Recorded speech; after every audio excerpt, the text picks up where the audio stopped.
예, 세계 렘넌트 대회가 우리 스케치 영상을 통해서 확인하셨듯이 은혜 가운데 이렇게 잘 진행이 되어졌습니다.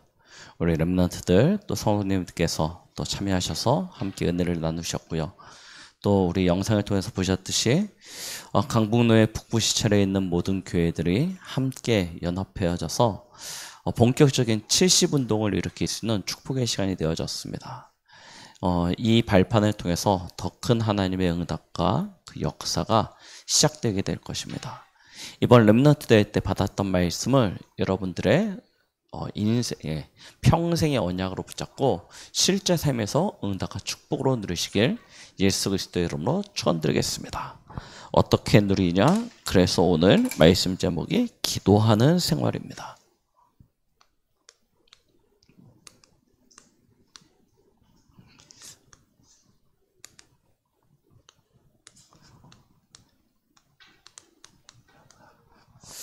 이번 렘넌트 대회를 통해서 우리에게 주셨던 가장 중요한 한 가지 실천해야 될 부분을 뽑으라고 한다면 그것은 기도였습니다.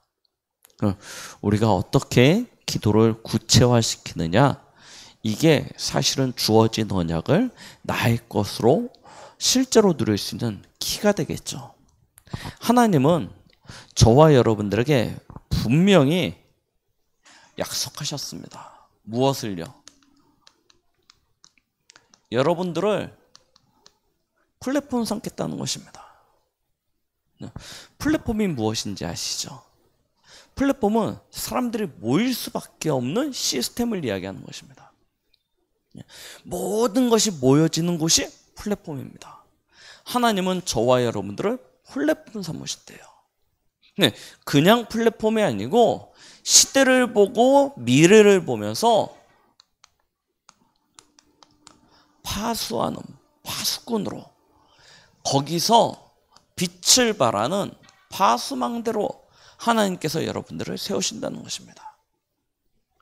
이걸 우리가 할 수 없기 때문에 하나님은 하나님의 것을 우리에게 부어주시고 그것을 세상에게 전달케 하시는 것입니다.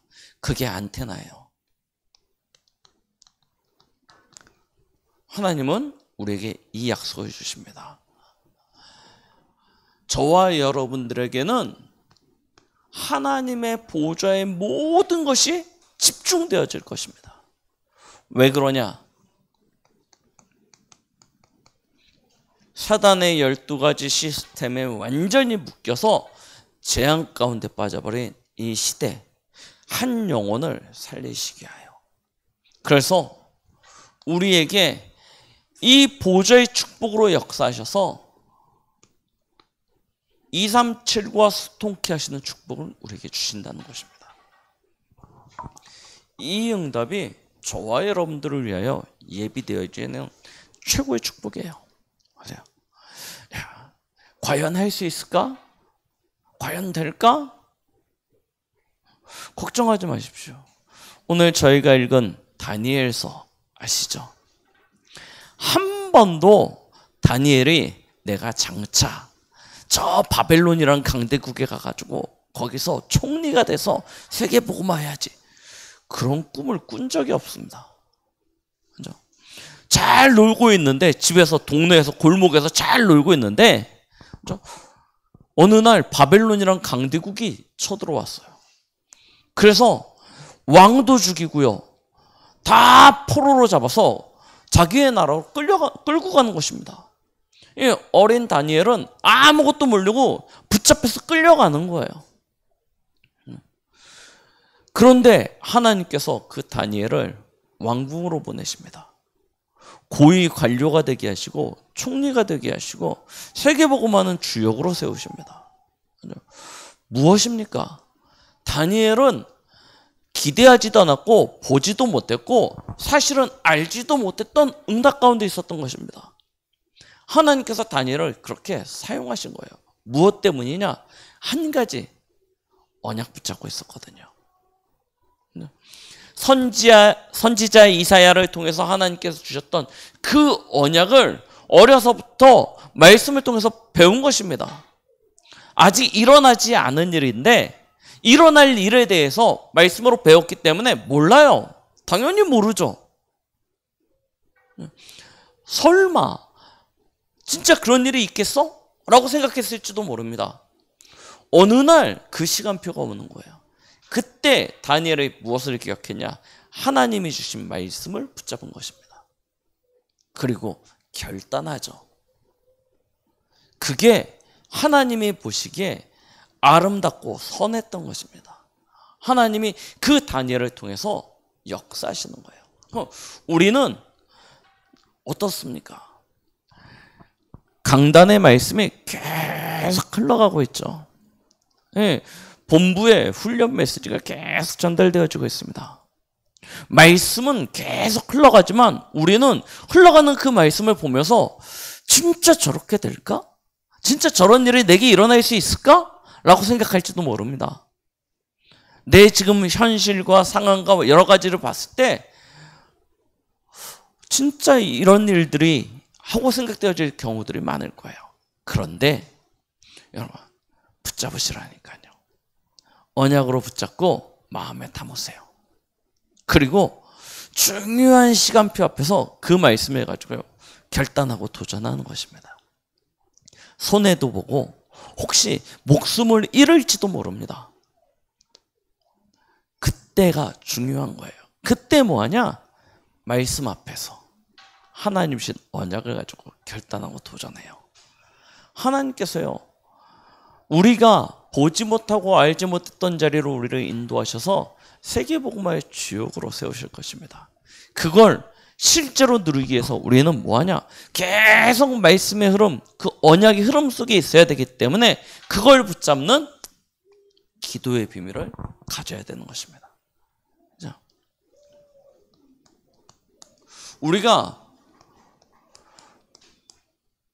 왜 기도합니까? 하나님은 저와 여러분들을 하나님의 형상으로 창조하셨습니다. 여러분들이 가지고 있는 그 하나님의 형상 속에 하나님의 모든 것이 다 담겨져 있어요. 그걸 찾아내는 것이 무엇이냐? 기도라니까요. 하나님이 여러분들의 형상 속에 담아 놓으신 그 성령, 그 안에 하나님의 모든 능력이 우리 안에 허락되어진 것입니다. 그걸 누리는 거예요. 그래서 우리는 뭐하냐? 기도를 통해서 하나님과 교제하며 하나님이 주신 것을 실제로 내 삶 속에 응답으로 축복으로 누리는 것이죠.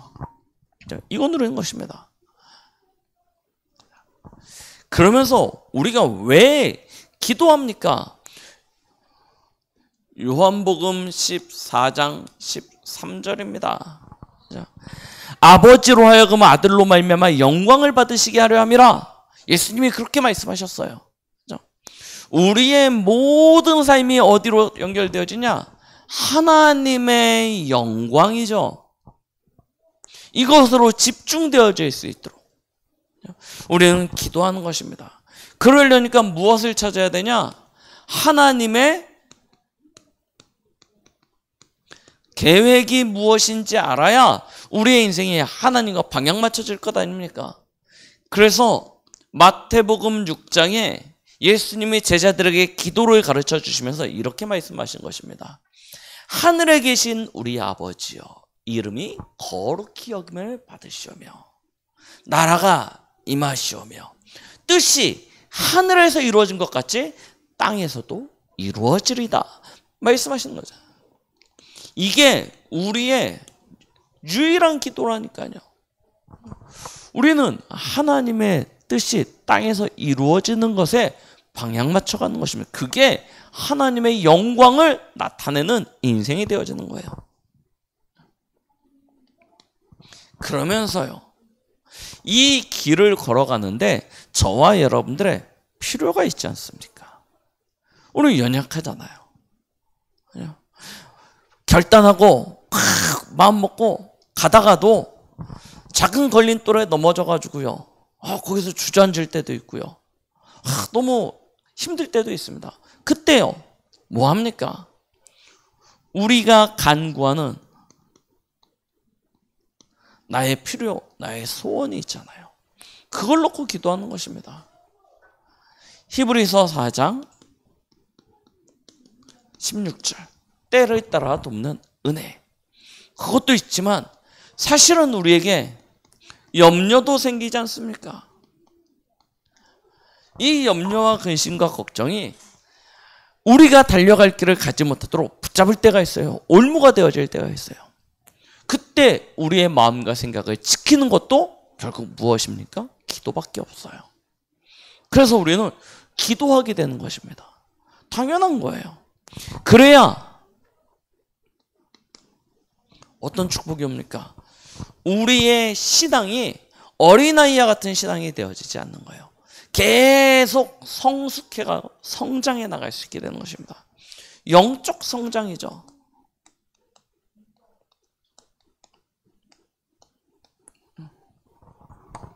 이 시간표가 반드시 돼요. 이게 기도할 때 주어진다니까요.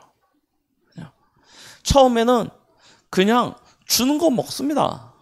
우리 예은이 보세요. 처음에 태어났을 때 그냥 엄마가 입에다 꽂아주면 먹어요. 맞죠? 네, 당연합니다.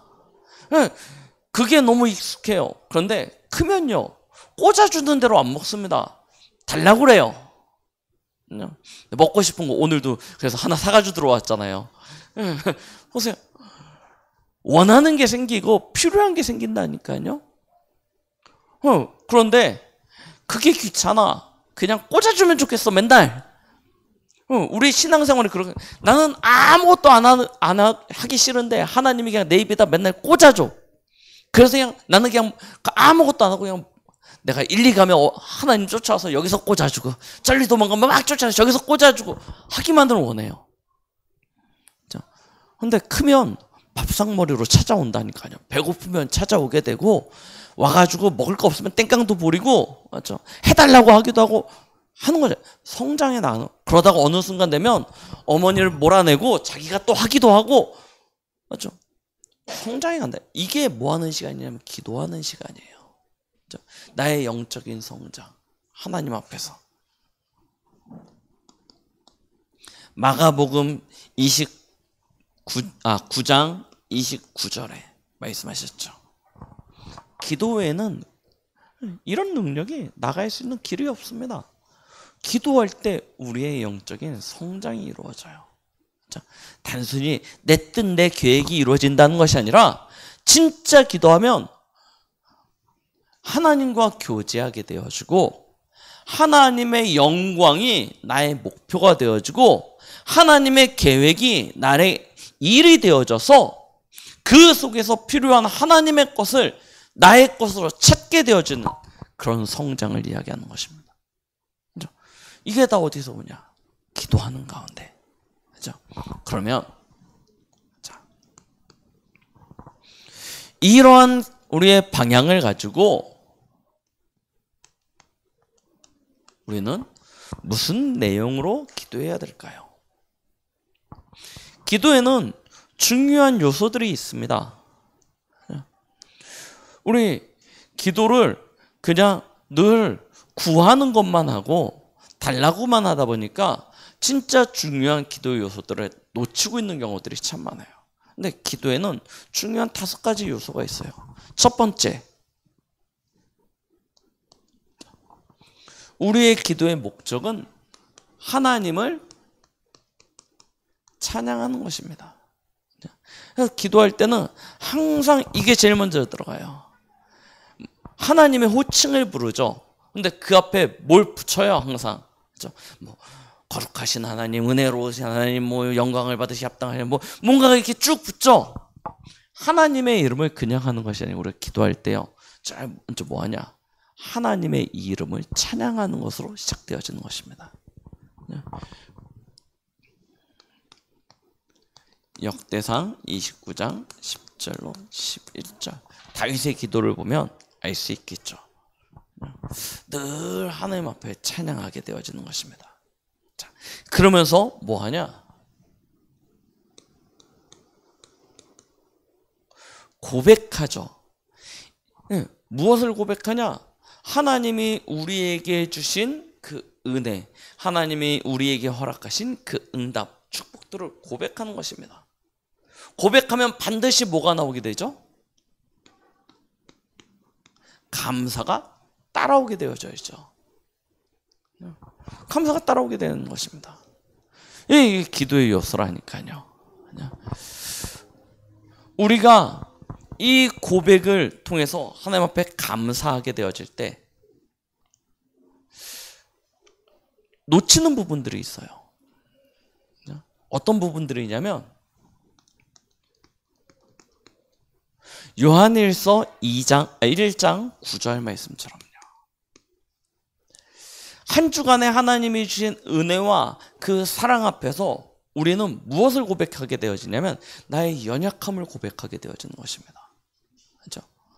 그래서 우리 렘넌트들이 진짜 회복해야 되는 것 중에 하나가 뭐냐면 하나님 앞에서 나를 돌아보고 나의 연약함을 하나님 앞에 고백하는 것이 굉장히 중요해요.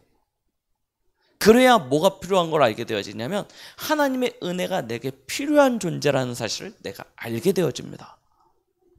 우리는 하루를 살아가고 일주일을 살아가다 보면 하나님의 뜻과 하나님의 말씀 앞에서 범죄할 때가 많잖아요. 그런데 그것들을 무시하고 그냥 지나가게 되어지면 실제로 내게 하나님의 그 긍휼하심과 하나님의 자비하심, 하나님의 사랑이 간절하게 요구되어지지 않는 것입니다.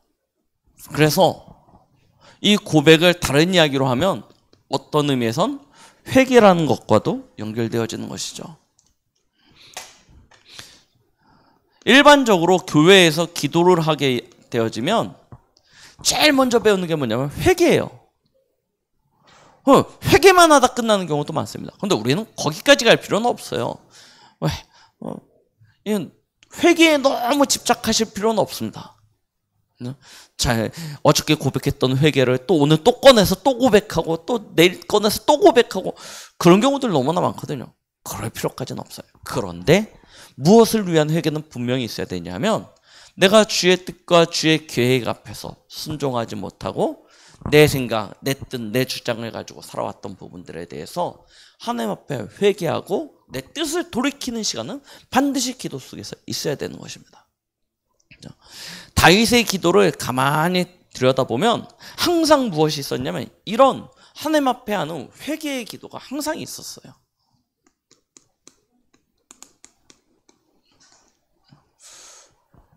우리의 연약함을 하나님 앞에 아뢰고 우리가 연약하기 때문에 하나님의 도우심을 간구하게 되어지고 하는 거죠. 자, 거기서 무엇이 나오냐? 진정한 감사가 나와요. 나는 이처럼 연약한데, 나는 이처럼 부족한데 하나님께서 나를 붙들어 주시고 내게 은혜 주시고 내 삶 속에 역사해 주시고 이게 감사되어지는 것이죠. 나의 연약함이 발견되어지지 않으면 그리스도 예수의 완전함이 깨달아지지 않는 것입니다. 나의 연약함이 발견되어지지 않으면 하나님의 능력이 크심이 발견되어지지 않아요. 그래서 올바른 회개는 반드시 무엇을 가져오냐? 감사와 함께 가게 되어집니다. 우리의 삶에 진짜 하나님 앞에 완전히 드려지는 사람은 어느 정도 감사하게 되어지냐면 감사치 못할 일조차도 감사하게 되어지는 것입니다. 신기하죠? 오늘 성경의 주인공이었던 다니엘 보세요. 억울하게 누명 썼잖아요. 억울하게 누명 써가지고 다니엘서 6장에 사자굴에 들어가게 되어집니다. 그런데 그 사실을 알고도 오늘 뭐하냐? 전에 하던 대로 이 골방이죠. 윗방에 다락방에 올라가서 예루살렘을 향하여 창을 열고 거기서 하루에 3번씩 기도하는 것입니다. 무엇을 기도했을까요? 전에 하던 대로예요. 위급하기 때문에, 다급하기 때문에 하나님 아시죠? 왕이 나를 죽이려 합니다. 나를 구원해 주십시오. 이 시간 하늘 군대를 동원하셔서 나를, 그런 기도가 아니에요. 전에 하던 대로. 맞죠? 이게 동반되어지는 기도입니다. 하나님의 뜻과 하나님의 계획을 구하고 하나님의 것을 찾고 그 기도를 하고 있는데 붙잡혔어요. 하나님, 내가 이렇게 하나님을 바랐는데 어찌 나를 이렇게 붙잡아가지고 감옥 사자굴에 들어가게 합니까? 원망도 안 해요. 들어갑니다. 들어갔는데 하나님께서 사자를 보내서, 주의 천사를 보내서 사자의 입을 막잖아요. 그 다음날 새벽같이 왕이 쫓아와가지고요, 다니엘을 부릅니다. 다니엘아, 다니엘아 하면서 부릅니다. 다니엘이 그 사자굴에서 나왔어요. 그러면 뭐 할 수 있냐? 힘도 생겼다, 증거도 생겼다. 왕이시여, 나를 모르십니까? 왜 나를, 또 할 수 있잖아요. 하나도 없어요. 진짜 감사하는 사람은 내가 보기에 현실에 여러 가지 환경 앞에서 감사치 못할 환경 그조차도 감사하는 사람입니다. 이런 감사가 되어지는 거예요. 이건 뭐 율법적으로 감사라는 것이 아닙니다. 에베소서 5장 20절 범사에 감사함으로 우리는 하나님 앞에 서는 것입니다. 하나님 앞에 나아갈 때 시편 100편 4절 말씀에요, 감사함으로 그 문에 들어가며 라고 이야기했어요. 우리는 감사하는 것입니다. 여러 가지 환경과 상황, 현실이 나를 굉장히 곤란하게 만들고 어렵게 만드는 것 같을지라도, 그렇게 보일 때조차도 감사하게 되어지는 거예요. 어떻게 할 수 있냐? 앞에 말씀드렸죠. 이게 보여지니까 나의 연약함, 나의 부족함, 그럼에도 나의 과거를, 지금까지 걸어온 길을 하나님 앞에 비춰보니까 모든 것이 하나님의 은혜라는 사실이 발견되어지니까 앞으로 걸어갈 길도 하나님의 은혜 가운데 있을 것이라는 것이 확인되어져서 뭐예요? 감사하게 되어지는 것입니다.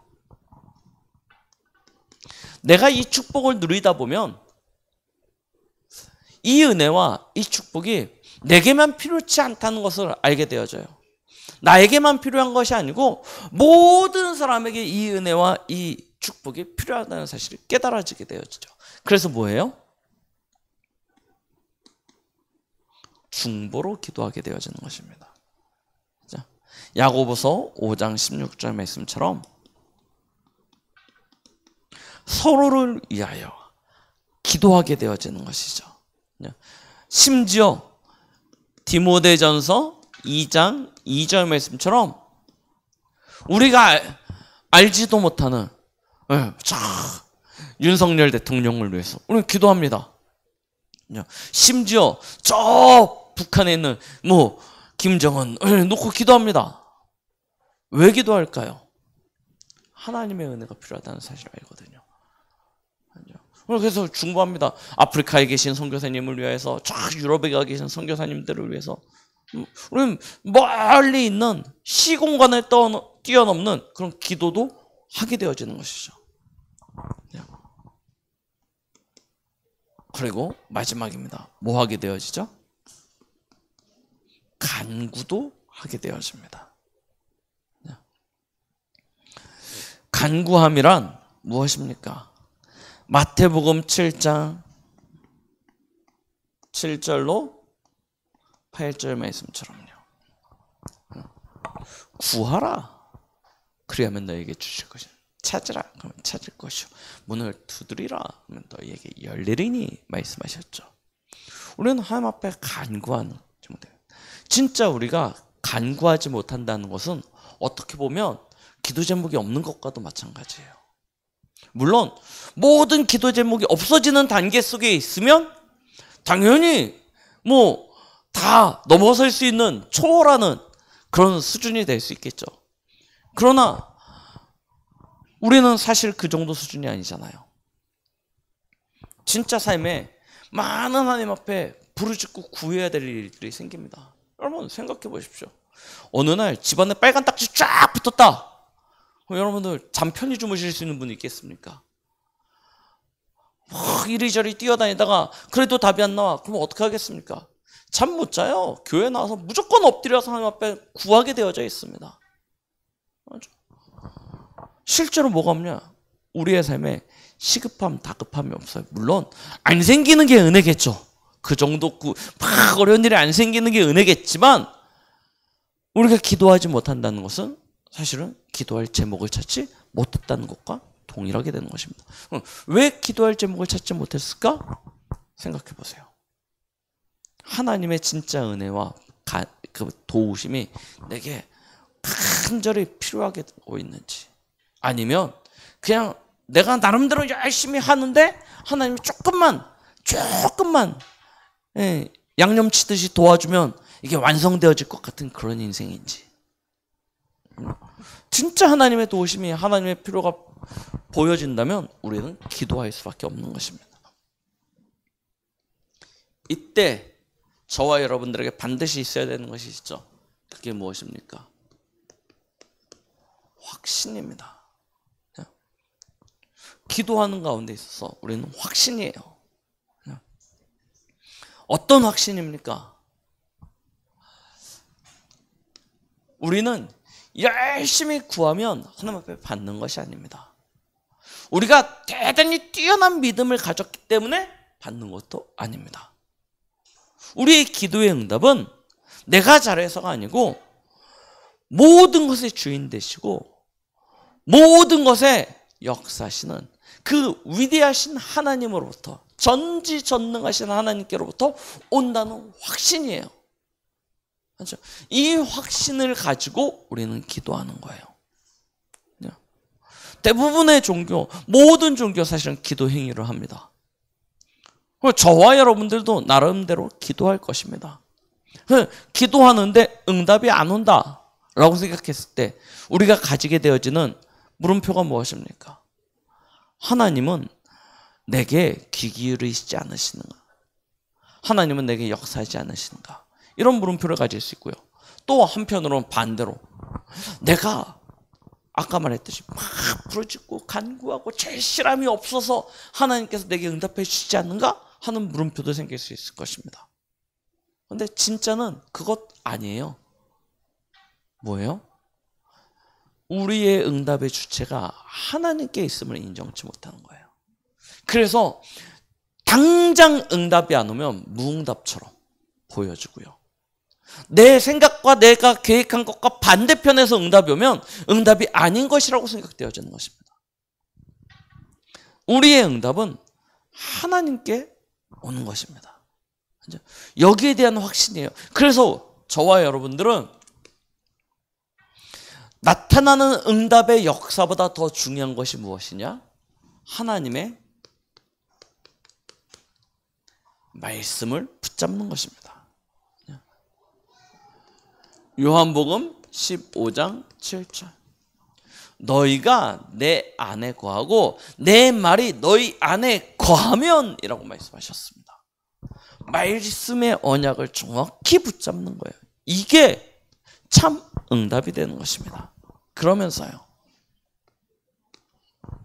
우리의 응답의 주체가 하나님께 있음을 우리가 분명히 알기 때문에 우리는 누구의 이름으로 기도하느냐 너무나 중요하겠죠.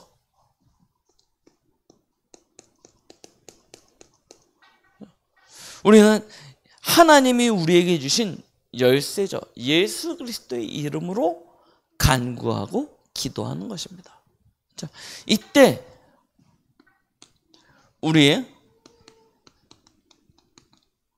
가장 필요한 건 뭐냐? 기도예요. 믿음이에요. 그렇죠? 믿음과 함께 하나님 앞에 기도하는 것입니다. 받은 줄로 믿으라고 말씀하셨거든요. 그렇죠?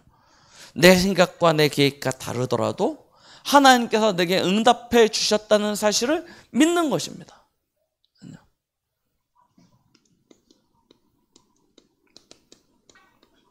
이 믿음을 가지고 우리는 하나님 앞에 기도하게 되는 것이죠. 자, 우리 전도자의 고백 그 시간에 중요한 말씀을 주셨습니다. 기도에 대해서. 저와 여러분들이 이 기도의 축복 실제로 누리시기 바랍니다. 어떤 기도냐? 이제 플랫폼에 기도하라고 하셨습니다. 반드시 응답되어질 거기 때문에 나를 보좌할 수 있는 하나님의 나라, 하나님의 보좌가 내게 집중되어질 수 있는 그 기도. 그죠? 이게 정시기도라고 하였습니다. 기도는 반드시 응답되어지는 거기 때문에 이 축복 실제로 누리세요. 그죠? 오늘 2부 말씀 제목 원색복음 누림 하면서 하나님의 동산 회복이라고 했습니다. 내 안에 하나님의 보좌, 하나님의 나라가 회복되어지면 그걸 가지고 나를 충만하게 누리는 플랫폼의 기도. 그렇죠? 두 번째 무엇입니까? 저 여러분들 이제부터 기도하시라니까요. 여러분들은 하나님이 세우신 파수꾼입니다. 그래서 이제부터 뭐하냐? 파수꾼의 기도하세요. 아까 말씀하셨죠. 예, 파수꾼, 파수망대죠.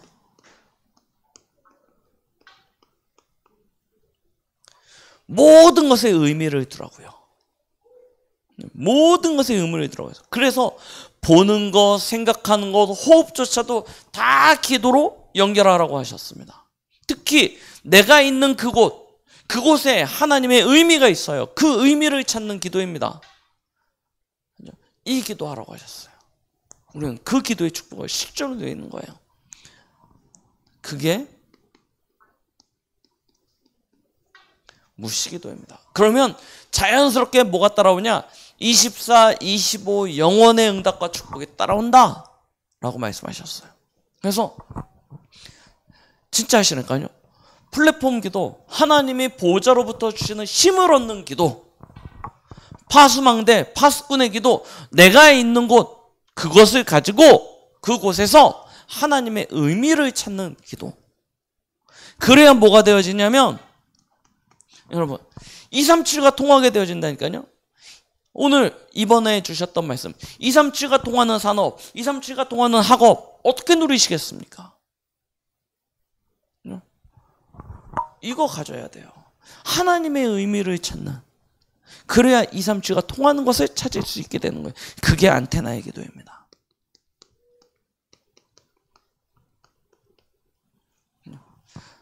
어떻게 하냐? 이때는요 완전 집중 기도하는 거예요. 그렇죠? 하나님의 모든 것이 동원되어질 수 있도록. 우리 다음 주 기도는 영적 과학이다. 다음 주 일부 제목이거든요. 기도는 영적 과학이에요. 하나님의 모든 것이 동원되어지는 시간이 기도 시간입니다. 그걸 가지고 237과 통하는 응답을 누리는 거예요. 이 축복을 실제로요. 이 세 가지 기도를 실제로 시켜요. 어저께 사모하고 가정 예배, 우리 그 지교회 예배를 같이 수연이하고 같이 드리면서 이 이야기 했다니까요. 우리는 그냥 단순히 정식기도고 무시기도고 집중기도 그렇게 생각했는데 그게 24, 25 영원으로 연결되죠. 어디까지 왔냐? 플랫폼 파수망대 안테나의 기도로까지 발전되어져 가요. 계속 메시지가요 나가고 있습니다. 우리는 막 모르고 막 쫓아갑니다. 그냥 막 쫓아가기도 바빠요, 사실은 막. 그런데 이 흐름 붙잡고 있으면 하나님께서 어느 날 우리를 모르는데 그 축복의 자리에 응답의 자리에 서게 하실 거예요. 그래서 놓치지 마세요. 그냥 떠나버리지 마시고 여러분들의 마음과 생각과 영혼 속에 담을 수 있는, 그렇죠? 그 축복과 그 응답을 실제로 누리세요. 기도하는 생활입니다. 하나님의 것이 나의 것이 되어지고 하나님의 능력이 나의 능력이 되어지고 하나님의 역사가 나의 역사가 되어질 수 있는 가장 최고의 축복의 시간입니다. 그 응답의 자리에, 그 축복의 자리에 우리 강북 동북의 모든 성도님들, 특히 우리 렘넌트들이 주역이 되시는 은혜가 있길 예수 그리스도의 이름으로 축원드리겠습니다. 기도하십니다. 하나님 아버지 감사드립니다. 오늘도 우리에게 말씀 주심을 감사드립니다. 주신 말씀과 같이 흘러가는 강단의 말씀과 저 복음의 언약의 흐름 가운데 우리가 기도를 통하여 하나님의 것을 찾고 누리고 증거하는 시대의 플랫폼으로 파수망대로 안테나의 응답 누릴 수 있도록 축복하여 주시옵소서. 예수 그리스도의 이름으로 기도드렸습니다. 아멘.